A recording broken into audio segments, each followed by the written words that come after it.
Hello there everybody, my name is Nathan Brown. Today we're going to be taking a look at my 1971 Fender Twin Reverb. This is an amplifier that I've been wanting for a long time, and I finally found a good one for a really cheap price.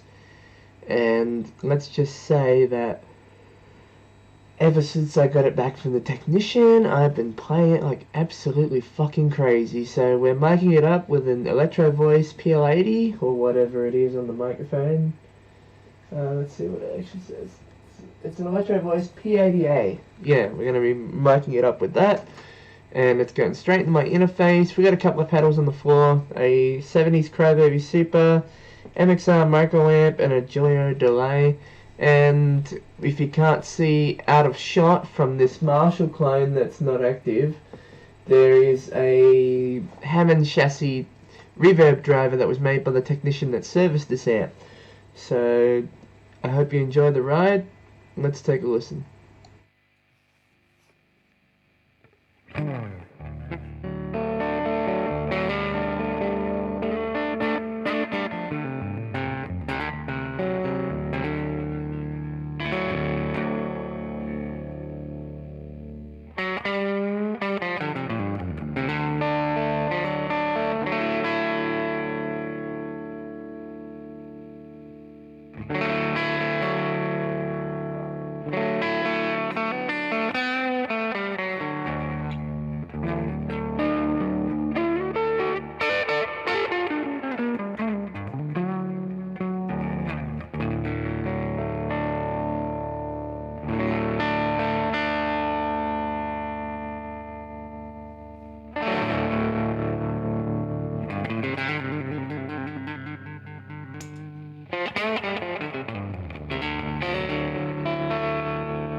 And that was a look at my 1971 Fender Twin Reverb.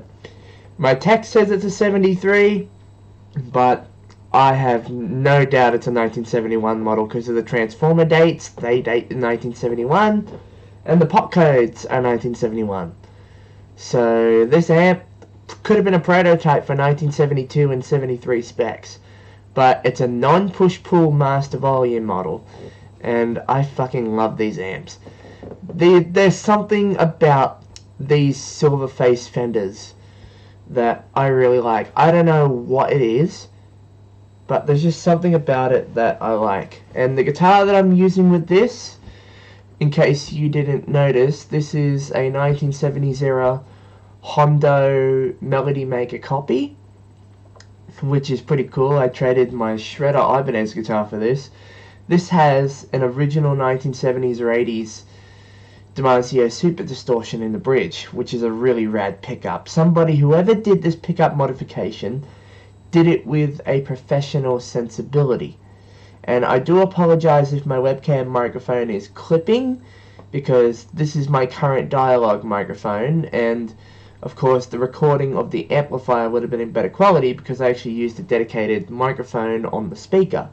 And if you're wondering what speakers I put into this amp, since it had no speakers when I got it, it has E-Tone speakers in it, which are an Australian company, and they sound fucking rad in this thing. Even though they sound like they've been kicked in the guts way too many times from like PA speakers maybe, you know, they sound great in this twin. And I'm hoping that if I get some speakers that will be the same sort of profile of a raunchy sound, I'll be able to have that raunchy sound on command. But this amp has basically been serviced with everything. All new caps, all new resistors.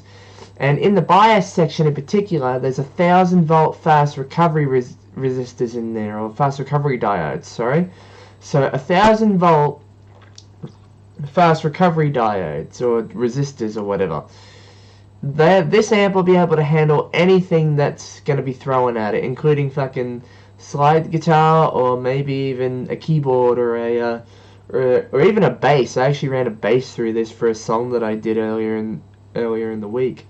So that's fucking rad, because I basically had to write the parts on a different amplifier, and then when I got my twin back, which was yesterday, I decided to re-record those parts on the twin, and my, what a magical sound. But the only thing that is not original to this amplifier is the master volume knob. I stole that off another amp that I have, and it was the only knob that was missing. So at least I know, at least I have an indicator of what my master volume is, and all the other knobs can just stay stock standard. But the rig basically goes guitar into the pedals on the floor, which are the micro amp and the Crybaby Super with that Joyo delay. And then from there, it doesn't go straight into the twin, it goes into this reverb driver. I'll turn the camera up so you can actually see this. So this reverb driver right here was repurposed out of an old Hammond L100 amp chassis that I had kicking around. I gave it to my tech and said, see what you can do with this. And he built this awesome reverb driver, which I really like the way he did it. It uses a 12AX7 and another tube, which I cannot remember, but it's got a transformer out of an old microwave and a spring reverb tank that I had kicking around as its tank on board. And it's got the dweller mix controls like an original Fender Reverb from the 60s. But if I tap the springs, you can actually hear the springs being used in the signal. And this reverb driver can also use an external tank if you have external tanks that, you know, want to be used. Like, for example, the tank in this twin, I can actually use that with this. And I'm going to do another video demonstrating that, actually, because that's probably one of the really cool features of this reverb driver. Now, the original Fender reverbs that would have been offered as amp top extensions, they go for a shit ton of money.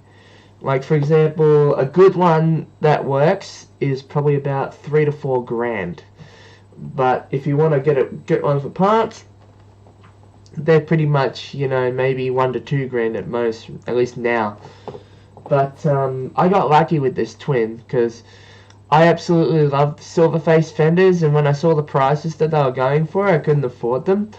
So I decided to just keep watch, and eventually I actually found an estate sale for a deceased estate. The dude's father had basically went to every auction that you could possibly think of in over 40 or 50 years, and he had tons and tons of stuff. Like, when I first got there, there was 2 shipping containers worth of vintage amplifiers, PA speakers. There was even a whole pallet labeled guitar amps in the carport, and there was a Fender amp in there also, which was an old Tremolux, but I couldn't get to it because the pallet was under a shelf and it was really kind of hard to get to. But this twin was inside the house, and when I first saw it, it had no speakers, all the tubes were complete, and I was just like, oh, what can I offer you for this twin? And he's like, I don't know. And so I just waited for a bit, and we came to a good price, and I paid it off slowly. And now she's mine, and I've got her fully serviced and pretty much ready to go for any blues jam or any, you know, gig that I require. I can just take this guitar, a couple of pedals, and this twin, and it'll probably get the job done for most of the stuff that I play, which is stuff from the 60s and 70s. And a lot of country guys actually like these amps because they're twangy and really responsive, and they have a high end that is not harsh in any way. It's just like, you know, it's a pleasant high end that doesn't really pierce the ear. Like, for example, I've played 60s twins that have had more of a piercing high end than these 70s ones, and now I know why country guys like silver faces over black faces. And of course we can't forget all the other amplifiers in the Fender line. And keep in mind, this amp that I'm about to pull out is not mine yet, but the owner of this amplifier has 2 of them, and he's willing to part ways with one of them. This is a 1973 Silverface Champ. These little guys are the quintessential practice amplifier. They're only 5 watts and all vacuum tube as well. So I just ordered a new pilot light for this because he brought it in to me to fix the pilot light because the pilot light was broken. Now, I had to take the pilot light bulb out of my twin to actually see if the pilot light assembly was even working on this, and it was. So I put it back, and as soon as I got, you know, some money, I basically went on eBay and, you know, bought the correct bulbs, and those will arrive within a week or 2. But anyway, the reason why I brought this amp out in particular, you know, from the annals of my workshop, is that I'm planning on trying to find as many vintage Fender, Gibson, Vox, Harmony, basically any amplifier brand that you can think of. I'm trying to find vintage examples that are not relatively well known yet, or, you know, very, very expensive yet. And these Silverface Champs are definitely still relatively unknown. And sure, Princeton Reverbs and Twins of the 70s are going up in price, so I'm planning on making the owner of this amp a really good offer because I like this particular model, and this is a very good example of it. Actually, it's in really nice shape. I even opened it up, and the only thing I really had to do, other than to order a new pilot light, not the assembly, but the bulb, I had to fix the jack connection on this amplifier. And other than that, she was pretty much well golden. And I hope you guys enjoyed this video. Hopefully you'll be able to see more of this Silverface Champ in the future, because you saw it in the last video where I took it out to do a gig, and these things are rad for that. Basically, dime all the controls, plug in something else like a preamp thing from the 60s, and pretty much away you go. Anyway, stay safe out there, boys. Catch yous all later.